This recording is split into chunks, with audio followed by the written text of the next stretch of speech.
Mas daqui a pouco volta.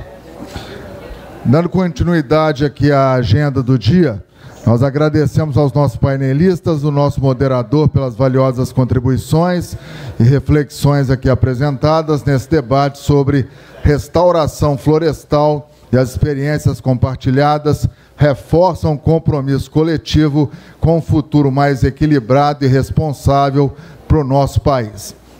Vamos continuar os debates, segundo painel, intitulado Benefícios dos Produtores da Base Florestal. Eu gostaria de convidar para moderar esse momento o Adriano Scarpa, que é gerente de políticas florestais e sustentabilidade da indústria brasileira de árvores, IBA. Além dele, os nossos painelistas, por favor, Isadora Vilela, coordenadora ESG da Melhoramentos, Wilson Andrade, diretor da Associação Baiana das Empresas de Base Florestal, ABAF, Pedro Prata, gerente de políticas e instituições para a América Latina, e Ana Pulito, gerente de sustentabilidade da CMPC Brasil. Por favor, vamos dar continuidade aqui ao nosso processo. Posso pegar esse aqui? Pode vir. Fique à vontade. Deixa eu deixar o Wilson aqui. Wilson, por favor. Bom dia, tudo bem? Wilson. Bom dia, todas e todos. Sejam bem-vindos aí a mais um painel organizado hoje aqui junto à CNA, Senar, no nosso espaço aqui da Grisone. Meu nome é Adriano, sou gerente de políticas florestais e sustentabilidade da IBA. A IBA é a Indústria Brasileira de Árvores, associação nacional aí que representa alguns segmentos da base florestal, como, por exemplo, as indústrias aí de papel, celulose, pisos, painéis, carvão vegetal, e também empresas de reflorestamento. Inclusive, o painel anterior aí também, nós tivemos presença de algumas associadas que estão ligadas a um segmento que é representado pela IBA também, que é o segmento da restauração florestal com espécies nativas. Nosso papo aqui agora, ele é voltado para a gente falar um pouquinho dos benefícios, né, dos produtos de base florestal, como que a gente consegue conectar aí, pegando principalmente um olhar holístico aí de cadeia de valor, né? Como que a gente conecta toda a parte florestal, né? Por termos aí um produto de base renovável, junto com toda a parte industrial. A gente tem diversas ações aí sendo realizadas por nossas indústrias, não só na descarbonização, mas em relação à circularidade dos processos, né? E também com o uso dos produtos e a circularidade no final do ciclo de vida, né? Então, acho que temos aí um momento interessante, né? É um momento de debate aqui para a gente colocar um pouquinho das experiências. Estamos recebendo aí especialistas do setor, né? E eu queria começar trazendo aí algumas perguntas gerais para os nossos painelistas. E acho, né, Isadora, acho que a gente tem um vídeo para passar, não sei se o pessoal tá com o vídeo pronto. Se tiver, a gente começa passando um videozinho rápido. Não sei se vai estar já na tela, senão a gente... Isso. Quando você abre uma biona, você abre muitas possibilidades. Uma embalagem que é melhor para todo mundo, porque é sustentável e eficiente. A primeira solução produzida no Brasil em larga escala, com fibra de celulose e tecnologia exclusiva de barreira. Biona vai do freezer ao forno e air fryer e não deforma. Resistente à gordura, umidade e temperaturas extremas. Para atender a indústria com alta performance. Design personalizável, custo competitivo e entregar a melhor experiência. Uma nova geração de embalagens que já nasce premiada e pronta para surpreender. Feita para embalar o que você precisa com uma alternativa zero plástico e menos CO2. Quando você se abre para uma nova ideia de performance, você renova o futuro com eficiência e leveza.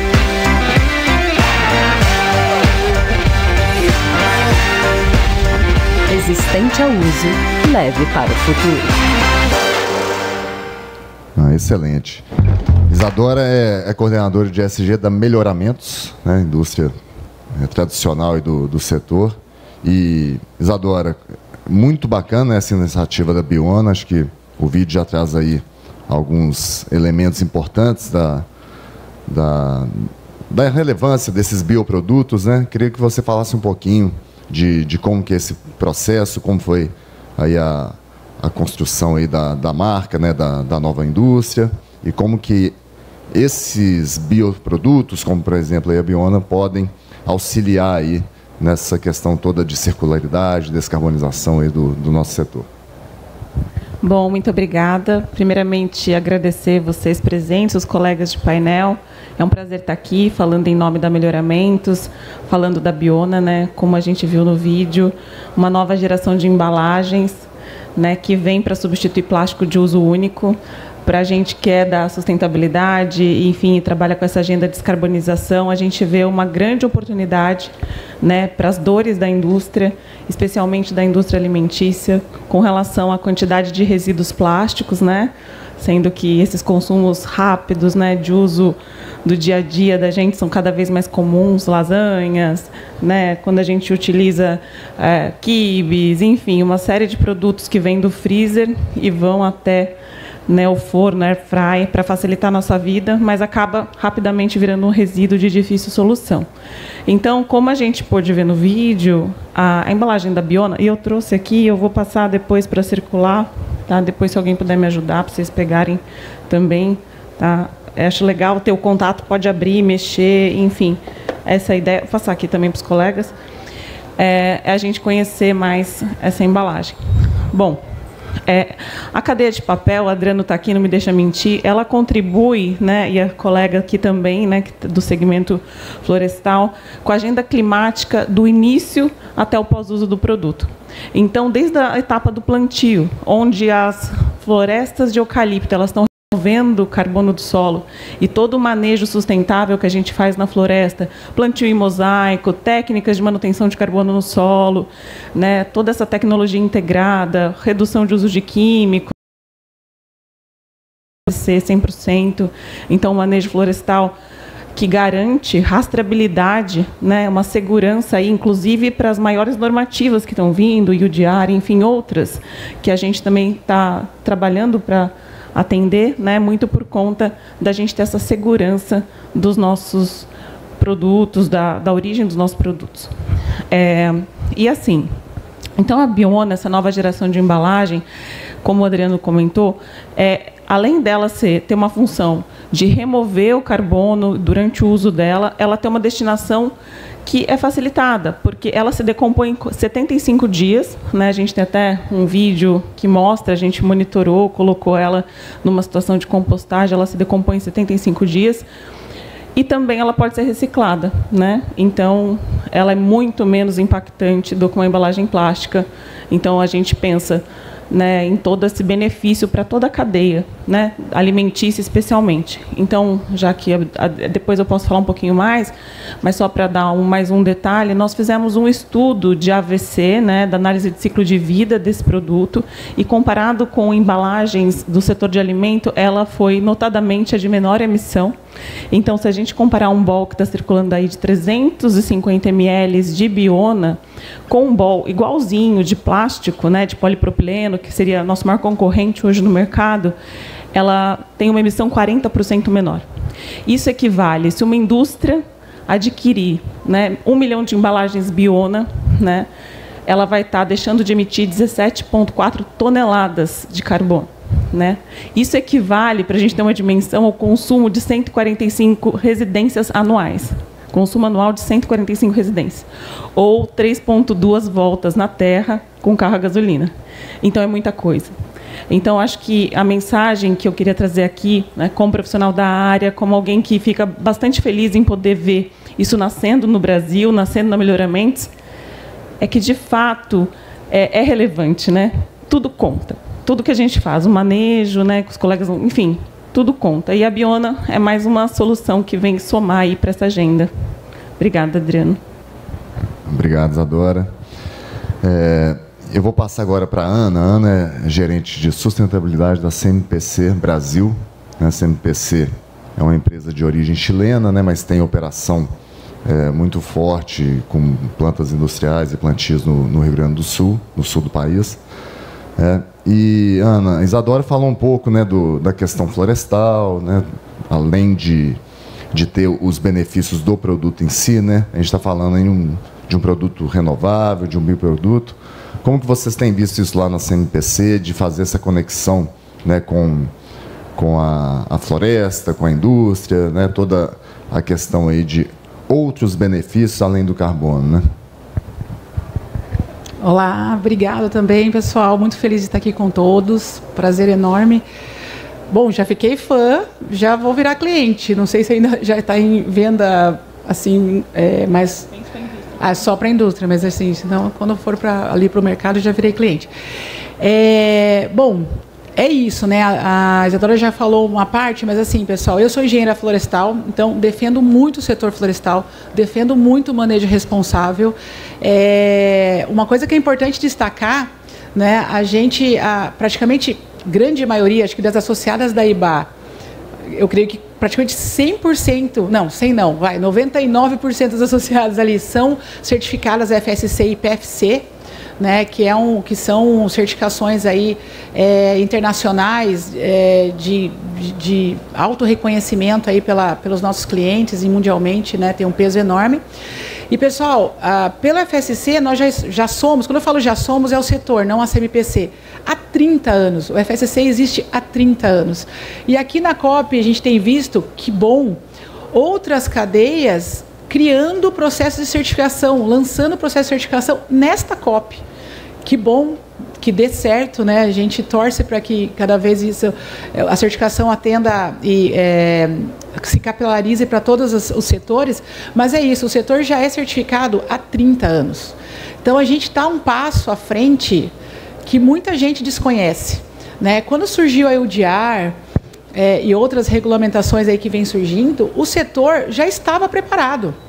A gente teve que fazer algumas adequações ali ou outra, mas o setor não teve grande trabalho para se adequar, né? Sendo que, por quê? A gente já não realiza desmatamento já há muito tempo. Então, assim, o nosso setor, ele é um setor essencial, assim, para a descarbonização, não só da nossa cadeia, mas como para a cadeia de outros setores, né? A biomassa que é gerada ali no nosso setor florestal, né, a gente sabe que ela tem um uso múltiplo ali, gigantesco. Então, quando a gente leva para a questão do manejo, o manejo responsável em si, além da gente, né, capturar o carbono, né, de estocar o carbono, que a gente sabe que o manejo responsável e de alta produtividade, isso é notável no nosso setor. Além disso, a gente vai para um caminho de bioprodutos, como a Isadora apresentou. Então, a gente tem o nosso setor tem essa vantagem de conseguir trazer uma matéria-prima renovável, né, do campo, transformar em diversos produtos, alguns produtos que vão estocar esse carbono por mais tempo, como engenharia madeirada, por exemplo, outros nem tanto, como papel, tixo, mas mesmo esses que não vão estocar por tanto tempo, ele pode ser reciclado, ele pode ser pode ser transformado em outros produtos. A CMPC, por exemplo, ela tem uma meta, né, até 2030, da gente ter 100% dos nossos dos resíduos ali da nossa indústria, deles serem recicláveis, reutilizáveis ou compostáveis. Hoje a gente está em 99,8% já aqui no Brasil, né? Como CMPC em geral, não me recordo, mas no Brasil a gente está como 99,8%. E esses produtos são, né, esses resíduos são tratados e se transformam em 15 outros produtos que agregam valor, geram ainda empregos na região. Então, o nosso setor tem essa vantagem. Então, eu acho que a gente já está na frente da descarbonização há muito tempo, né? É um setor que ele é a resposta, como eu disse no começo, para a descarbonização de outros setores. E só se eu puder acrescentar também, o manejo responsável em si, que as certificações também verificam, né? Nos verificam a todo momento, ele acaba também nos apoiando ali na adaptação climática, né, na mitigação climática. Então, um bom manejo faz com que a gente melhore os serviços ecossistêmicos, né, que a gente ali capte mais carbono, que a gente reduza erosões, que a gente tenha uma influência no microclima. Tudo isso também, então é um setor que ele tem uma vantagem que ele trabalha com a mitigação, com a adaptação, com a conservação. Não sei se eu conheço algum outro setor que tem tantas vantagens como o nosso, né? Como eu falei, eu sou uma grande defensora do nosso setor. Mas é isso, eu vou voltar a palavra para o Adriano e seguimos aí no diálogo.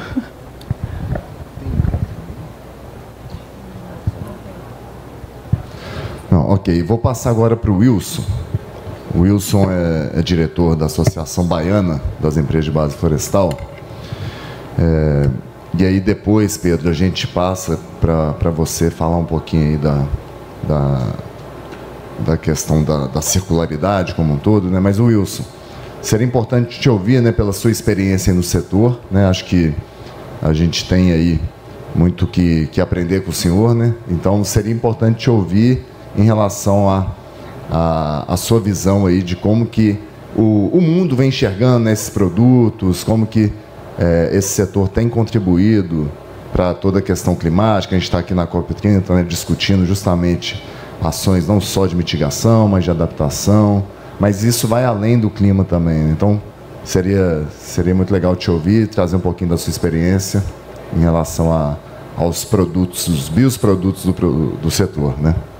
Se eu fosse você, eu tirava o senhor, tá certo? Fica à vontade, Adriano. Gosto muito do seu trabalho. Estamos em casa. Gosto muito do seu trabalho à frente da IBA, que tem uma equipe maravilhosa, atuante e cooperativa com todo o sistema. E nós temos, sim, a responsabilidade grande de atender toda a cadeia produtiva. Essa foi a grande mudança que eu fiz 15 anos atrás, quando chegamos na ABAF.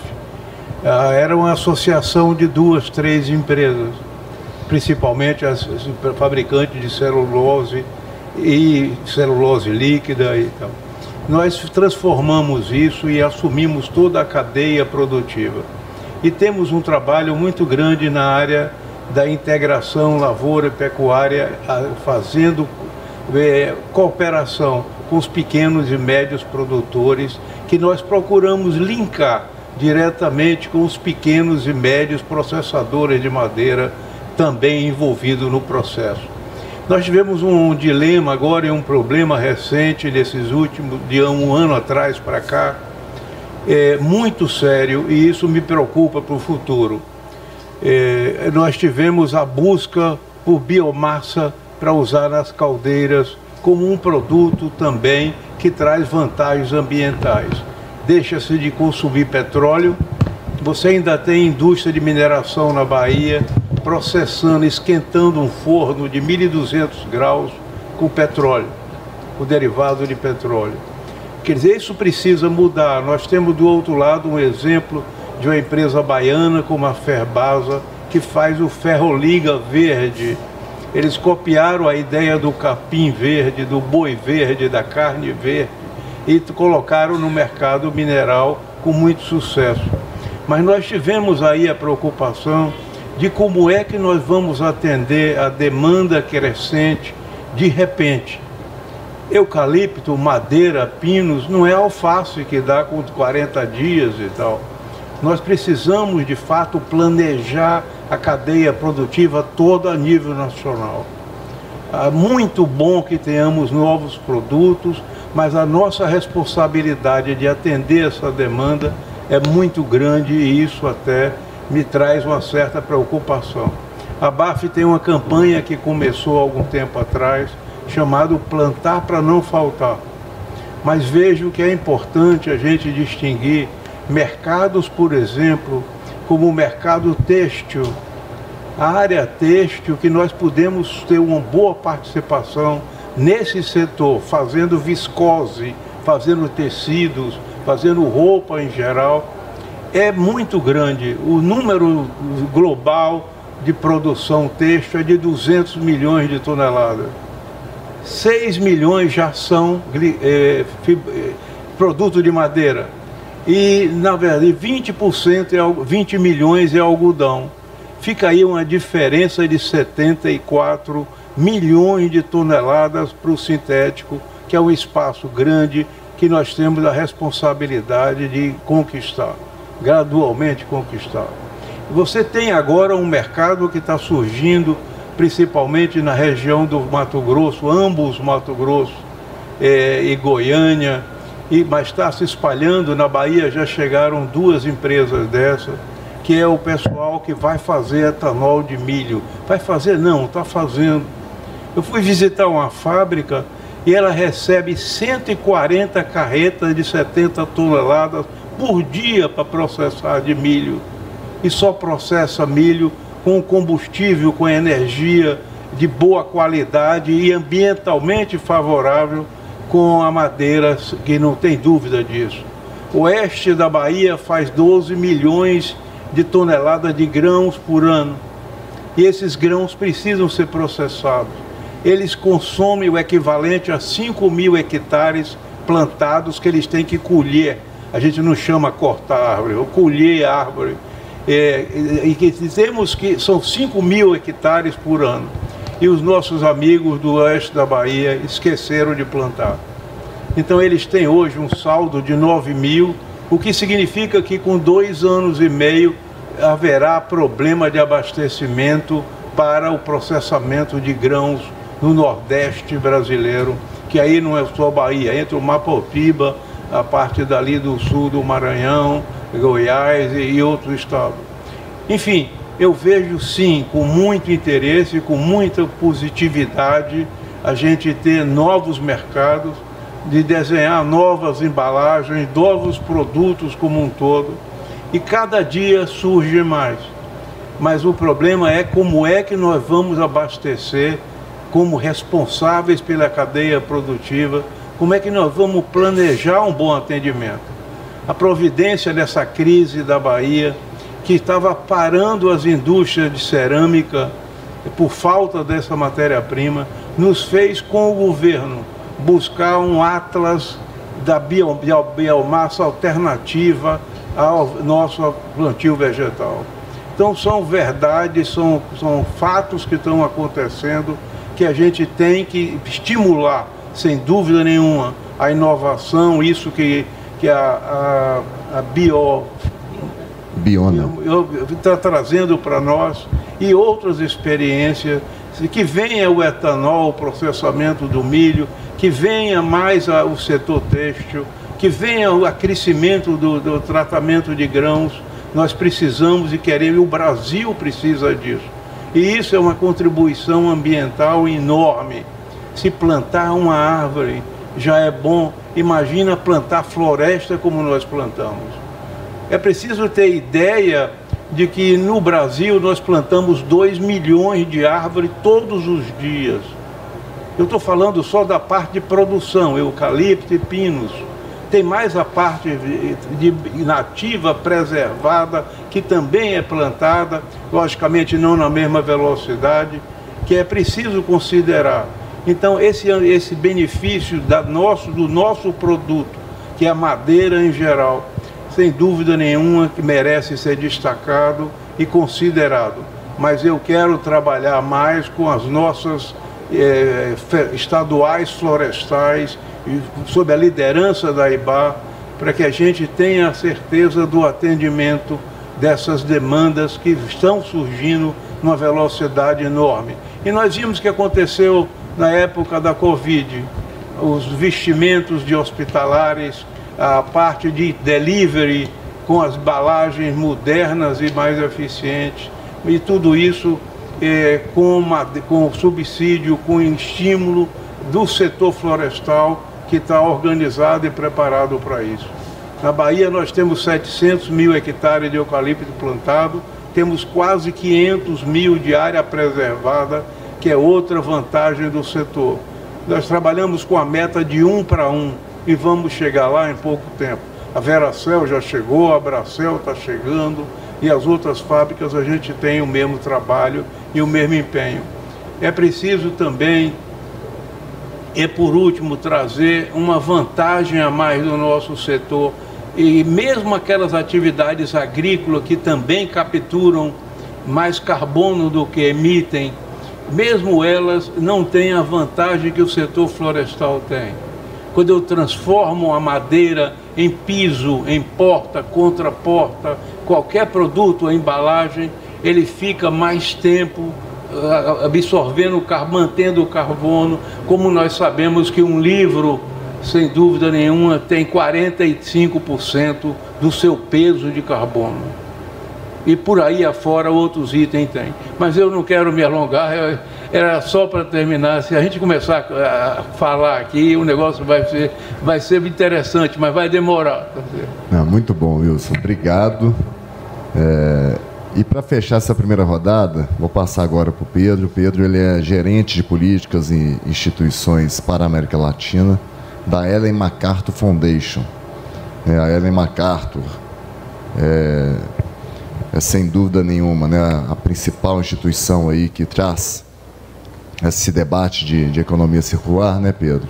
Inclusive, curiosidade, né, a própria Ellen MacArthur mesmo, que foi uma precursora nesse tema, né, uma famosa velejadora inglesa que tem até alguns séculos, você pode falar melhor que eu, mas que trouxe esse debate, né, em relação a sairmos do conceito de economia linear, né, que é produzir, né, extrair, produzir e descartar, para a gente trazer aí uma abordagem de economia circular, integrando vários sistemas e trazendo aí não só a questão de reciclagem, mas diversas outras abordagens importantes nessa conversa, né?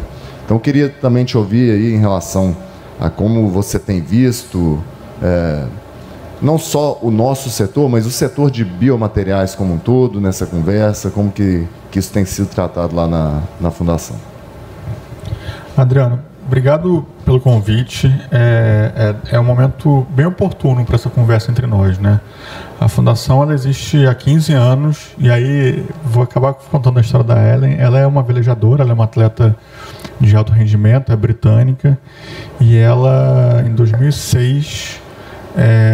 foi a pessoa que deu a volta ao mundo sozinha num barco à vela mais rapidamente e virou uma celebridade na Inglaterra, né? virou uma enfim, reconhecida pela rainha, todo aquele processo britânico. E ela, não por uma questão ambiental, mas para bater o recorde mundial, ela saiu da Inglaterra e não parou em lugar nenhum. Ela foi direto com o barco dela, e aí nisso ela percebeu que ela não absorveu nada de fora para a jornada dela e também não descartou nada no mar. Ela fez tudo a partir do que ela já tinha quando saiu para essa jornada, e ela passou alguns anos refletindo como que essa é a lógica econômica do planeta, né? E que é uma lógica econômica que tudo está no nosso planeta e que não existe descarte, né? Não existe jogar fora. Só que a gente criou um modelo econômico com a Revolução Industrial que é basicamente um modelo de desperdício, né? Que você extrai, transforma e joga fora muito rapidamente. E ela começou a se debruçar sobre essa reflexão, e aí criou em 2010 a Fundação Ellen MacArthur, que em 15 anos criou, desenhou a ideia de economia circular. Então a gente foi de um cenário há 15 anos que esse conceito não existia, para em 15 anos hoje a gente ter 90 países mais ou menos com políticas de economia circular, milhares de empresas calibrando seu modelo de negócio para uma lógica de economia circular. Então é um tema que cresce muito rapidamente porque ele traz uma reflexão muito consistente sobre o nosso modelo econômico, que durante muito tempo trouxe conforto, aumentou a renda, né? mas que se mostra inviável no planeta que a gente tem, ao mesmo tempo em que tem um racional de ganho econômico muito concreto, né? Só que, e aí, de fato, a economia circular não é sobre reciclagem, não é reciclagem. Se a gente vai para um painel, para um espaço em que a pessoa vai falar de economia circular, falando de reciclagem de verdade, ela não está entendendo o que é economia circular ainda, né? A reciclagem, ela é um processo, ela é um fluxo até mais periférico da economia circular. Depois eu posso falar sobre isso. Só que, por motivos quase óbvios, as empresas e os governos se debruçaram na economia circular sobre os materiais finitos, materiais técnicos, materiais que um dia vão acabar na natureza, né? E aí a reflexão é como aproveitar ao máximo esses materiais, já que eles não são eternos, não são renováveis, né? Plástico, metais, vidro, enfim, materiais finitos, materiais técnicos, né? E aí a gente sempre trazia como provocação para as empresas, para os governos, nos diálogos, e o ciclo biológico, né? Como é que a gente pensa a economia circular para o ciclo biológico, para biomateriais, para bioprodutos? Porque, apesar de eles serem renováveis, a capacidade do planeta de produzir também não é eterna desses produtos. Eles são renováveis, mas tem um limite de terra, né? E tem um limite da natureza, né? Que a gente, inclusive, vem usando a exaustão para garantir que biomateriais existam, né? E aí a gente, justamente esse ano, começou pela equipe nossa da América Latina, não é uma iniciativa de outros países da Fundação, a gente tem escritório no Reino Unido, um para a União Europeia, na Ásia, em Pequim, nos Estados Unidos, no Brasil, na América Latina, e a gente, a partir da América Latina, começou a formular e pensar o que é de fato uma economia circular para biomateriais. E a gente se debruça sobre biomateriais, sobre insumos de origem biológica, renovável, mas que transitam para a indústria, né? Então, não é exatamente alimento, por exemplo, o alimento é natura, mas são produtos, materiais de madeira, papel celulose, borracha, couro, algodão e outras fibras têxteis, materiais de origem da natureza que vão para a indústria, que é o que a gente está falando aqui exatamente, né? E a gente está se debruçando sobre isso. E aí a gente já enxergou que qualquer tipo de produção e consumo e transformação de biomateriais tem que se debruçar sobre 3 princípios, né? O primeiro é o princípio da substituição. Como é que a gente consegue substituir materiais fósseis e finitos por insumos biológicos, que é o que a embalagem vem fazendo, né? Esse é um passo fundamental para transformar a lógica econômica e também o racional para biomateriais. O segundo princípio, que eu acho que ainda é o menos maduro, é da circulação dos biomateriais, né? Porque também adianta pouco você produzir a exaustão materiais de origem biológica cujo uso vai ser muito rápido, né? Então é importante você desenhar produtos que você possa circular ao máximo, né? Então você vai desenhar um móvel de madeira, como é que ele é desenhado para vários ciclos de uso, né? Para que possa ser montado, desmontado, reaproveitado, reciclado e que possa permanecer na economia com mais valor e com mais responsabilidade com a própria produção inicial dele, né? E aí você pensa papel, borracha, então não adianta produzir, usar uma vez e jogar fora também, né? Dependendo do que é o produto. Então como é que você olha os vários ciclos, inclusive da reciclagem, né? Então preparar embalagens, eu não sei se é isso, mas preparar embalagens de papel celulose que tem um uso rápido, mas que possa de alguma forma ser reciclado ou ser compostado, enfim, algo por esse caminho. E o terceiro princípio da economia circular de biomateriais é como você produz. Ao invés de você degradar a natureza, o meio ambiente, você produzir regenerando a natureza, né? E aí tem um debate do que é regeneração, né? Mas é importante ter isso como norte político, né? Eu acho que o setor de madeira já olha isso de um jeito muito responsável, né? Acho, inclusive, a gente tem cada vez mais certeza disso, que tem um padrão racional de produção de madeira, papel celulose no Brasil, que é muito mais regenerativo do que tem na Europa, na Suécia, né? E eles não entendem muito, né? Para eles, a regeneração é algo muito mais... com muito menos ganho do que tem no Brasil, né? E aí tem-se um debate sobre padrão de regeneração internacional, que a gente está perdendo essa conversa, sabe? Porque criou-se um padrão na Suécia e ele é difícil aplicar aqui, acho que tem que se debruçar muito sobre isso. E a Fundação vem tentando puxar essa conversa aqui no Brasil. E tem a lógica de políticas públicas para biomateriais e economia circular. A gente vai lançar no começo do ano que vem um documento, um relatório. Os documentos da Fundação são sempre, enfim, tem um impacto sempre muito forte, né? Em que a gente analisa como que políticas públicas de economia circular, que são muito recentes, dialogam um pouco com políticas públicas para todo tipo de biomaterial, ou bioeconomia, ou agricultura, e que são um pouco mais antigos. Então, como é que políticas públicas de economia circular conseguem, de fato, dialogar com políticas públicas voltadas para biomateriais, para que eles possam se encontrar e criar um racional mais consistente, mais sustentável, e com mais ganho político para esse setor, né? Então, a Fundação está nesse momento exato se debruçando sobre isso e queria muito convidar as empresas e o IBA para ajudar a gente nesse racional, né? Que a gente entende muito da lógica de economia circular, mas entende, obviamente, pouco da produção, do dia a dia de quem está, de fato, fazendo economia com biomateriais. Isso. Obrigado, Pedro. Bom, realmente, nós temos muitas oportunidades, né? Eu acho que é um setor aí que, nesse campo, tem mais oportunidades que desafios, mas seria legal de explorar aí nessa rodada final um pouquinho de como que vocês têm enxergado, né, esses desafios no dia a dia das empresas, né, não só na questão de, por exemplo, se colocar um novo produto no mercado, como que isso, né, como que vocês encaram, por exemplo, desafios de métricas, certificações, contabilização, né? Acho que no painel anterior a gente teve até um debate em relação à questão de dados, né, dificuldade sobre dados primários, né? Mas não só na questão em relação a essa questão aí de quantificação, mas desafios gerais também, né?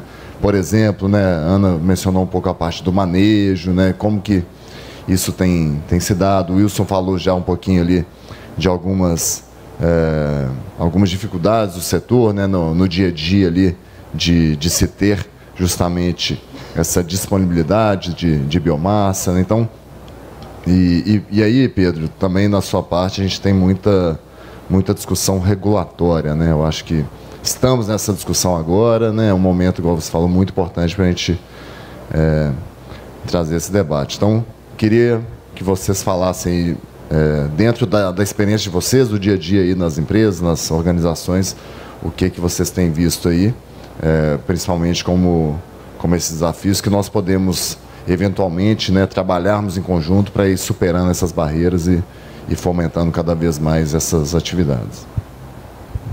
Bom, obrigada da pergunta, Adriano. Bom, eu quero começar, né, compartilhando sobre os inventários de emissões, né, que eu acho que é a base. O Adriano tem uma caminhada até com melhoramentos de outros tempos, né, Adriano? Anteriores ao IBA, e o que eu vejo é um progresso nessa agenda, um amadurecimento das empresas nessa agenda, e isso é muito importante, né? Especialmente do ponto de vista da qualidade desses dados, se são auditados, né? Quais são os requisitos que eles seguem, e hoje eu acho que já está avançando bastante, né, no setor. E no caso da melhoramentos, a gente já está conseguindo fazer análise. Escopo 1 e 2 a gente já faz há bastante tempo, mas escopo 3 também. Então, auditamos escopo 1, 2 e 3. Então, isso é algo, né, que eu acho que demonstra esse amadurecimento, né, um reporte de mais qualidade e credibilidade por meio de relatórios de RI, né, relatórios de sustentabilidade, essa transparência. Um outro ponto é os estudos de análise de ciclo de vida, né? Como eu comentei, a gente fez também a estudo de pegada de carbono da nossa fibra, que já era muito baixo e diminuiu ainda mais porque eu não contei anteriormente, mas a gente adquiriu energia certificada da EREC, e com isso a gente zerou o escopo 2, e com isso a pegada tanto da nossa embalagem, né, muito baixa, como eu comentei, e da nossa fibra também, né, que a gente fornece para os nossos clientes, que não são nossos concorrentes, são nossos parceiros ali, né, enfim, né, e a gente consegue entregar um produto que vai agregar nessa cadeia, né, que vai entregar na cadeia de valor do cliente e, portanto, com essa agenda de descarbonização.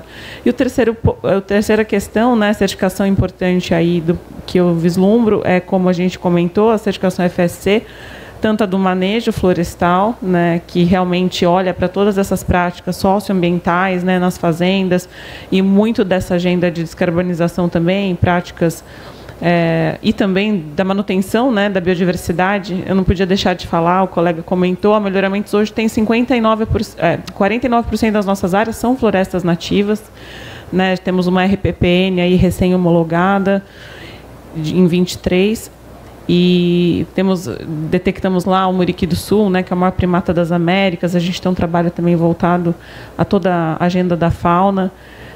Então, somos muito privilegiados, né? Eu falo como profissional de trabalhar nesse segmento, porque, de fato, a gente vê o quanto é possível conciliar produção com conservação, né? E agora, falando um pouquinho dessas novas métricas, como é o caso da UDR, toda essa questão de rastreabilidade, que a gente já sabe que garante por meio da FSC, mas aí vem outras exigências internacionais, né, outras ainda, né, voltadas à agenda de clima, como o Adriano bem sabe, né, e a gente consegue atender, né, a gente consegue caminhar nessa agenda porque a gente já tem ali um amadurecimento e uma trilha, né.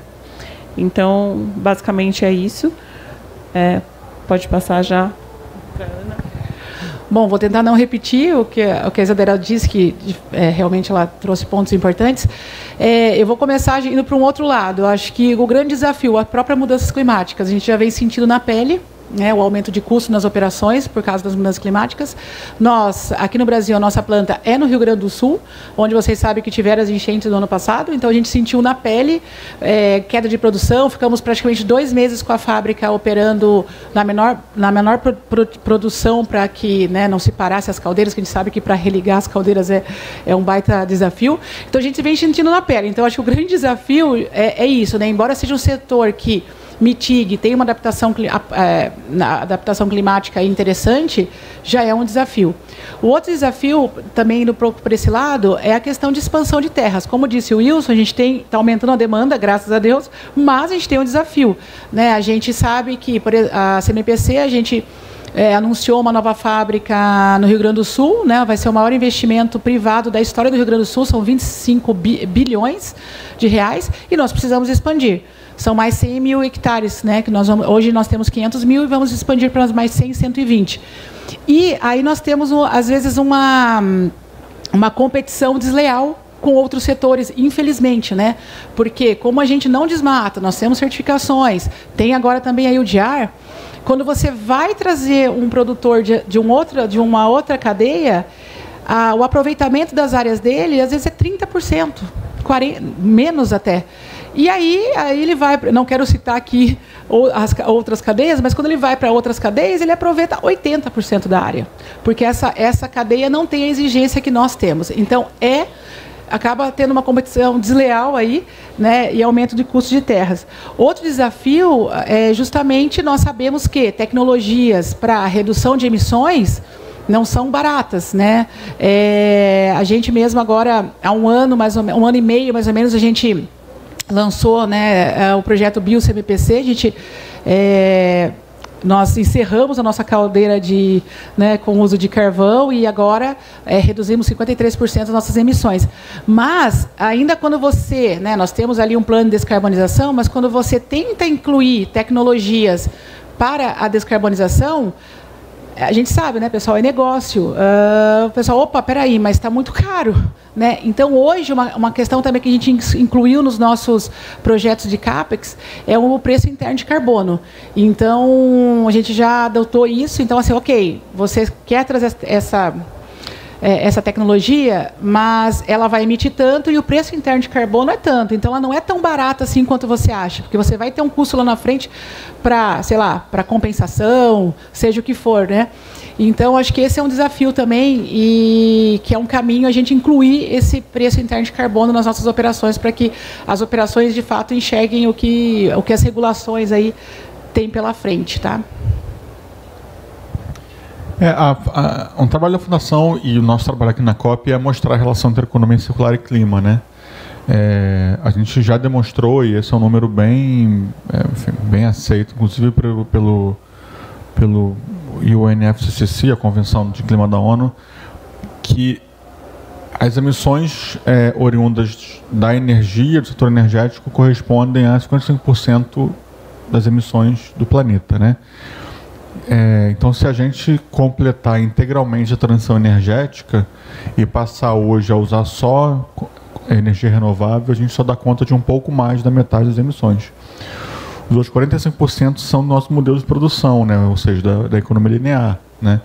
E a economia circular daria conta dessa quase metade das emissões.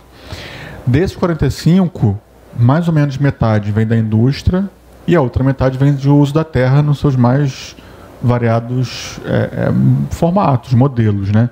Por isso que é importante olhar a economia circular a parte lógica da natureza, do bio, né? E aí a gente, depois disso, com esse relatório já aceito, a gente começou a olhar a forma como as empresas reportam suas emissões, né? A forma como... E aí não é nem culpa, entre aspas, das empresas e nem de quem fez, mas tem um formato linear não intencional dos relatórios que a gente ajuda a melhorar também. Então, por exemplo, quando uma empresa reporta a emissão do seu produto, né, ela reporta para o tempo de vida inteiro desse produto, não é isso? E aí um produto que dura 5 anos, uma TV que dura 5 anos, ela obviamente sai em vantagem, né, em termos de emissões, do que uma TV que dura 20 anos. Mas a TV que dura 20 anos, ela é ambientalmente muito menos impactante do que a que dura 5 anos, né? Então a gente, por exemplo, sugere para as agências reguladoras reportes anuais de emissões, né? Porque aí você faz uma comparação mais justa, né? Um outro problema é quando você, e aí não sei muito se tem a ver com madeira, mas acho que tem, né? Porque a gente inclusive tem mudado o formato de negócio, mas quando você vende um produto como negócio, né? Então, ao invés de eu vender um filtro de água, eu vendo o produto, né? Você paga uma mensalidade, isso é mal resolvido os relatórios de emissões, né? Isso não é contabilizado pela empresa. Outro ponto é não ter uma mensuração madura sobre sequestro de carbono, sobre regeneração, né? Aí queria talvez ouvir vocês, inclusive, sobre isso, porque a gente acho que é um padrão muito europeu, né? Fala muito de emissões, mas o processo de reter carbono no solo a gente acha mal resolvido nos relatórios. Então tem muito a melhorar ainda, assim. Acho que a gente tem que... quem trabalha no setor de biomateriais, bioprodutos, precisa... às vezes é um pouco das cordas ali da crítica e ter conversas mais ativas, porque até a maneira como a gente mensura emissões precisa ainda estar em debate, né? Bom. Muito bem, eu queria fazer uma análise um pouco diferente da colocada até aqui, então, que é reafirmar, na verdade, as condições ambientais favoráveis de todo o nosso processo produtivo. Enquanto as empresas estão aí, se a gente analisar o propósito de uma reunião tão importante como essa para o mundo, a gente vê que três coisas são necessárias fazer. Essa é a preocupação, onde arrumar recurso para isso. E a quarta coisa a fazer, quarta missão que todos nós temos, é viabilizar recursos para a execução das três primeiras. As três primeiras são reflorestar, descarbonizar e adequar à situação do aquecimento, que sem dúvida, no mínimo, vai acontecer se tudo der certo, 1,5%. Eu acho que nós precisamos também aí acelerar esse processo e fazer com que os outros setores, os outros segmentos, pratiquem o que, na verdade, o setor de base florestal já pratica há muitos anos dentro desse processo. Não só com a competitividade que soube desenvolver, O setor florestal, eu venho da área de pecuária, eu venho da área de fibras naturais, mas vejo que nós fizemos um trabalho maravilhoso com o bovino, com os zebus da Índia, e transformamos no Nelore, que hoje 92% da pecuária nacional é baseada no Nelore, com a produtividade 3 vezes maior do que a origem de onde ele veio. Nós fizemos a mesma coisa com o eucalipto. Então nós buscamos, na verdade, o processo de descarbonização, logicamente que visando os resultados financeiros, principalmente, e levamos em consequência esse processo de descarbonização natural pela otimização da produtividade de cada um dos setores que a gente trabalha. Então eu acho que isso é importante e precisa ser destacado. O mercado de carbono é então a solução para você fazer o reflorestamento, para fazer a descarbonização e para fazer o terceiro item, que é, na verdade, economizar, fazer mais com menos, incluindo aí a área, sem dúvida nenhuma, de embalagens, que é muito importante, a parte de papel, que já tem um índice de reciclagem recorde no mundo, o que é muito importante também para nós. Mas acho que é importante nós atentarmos e trabalharmos sobre esse esquema do mercado de carbono.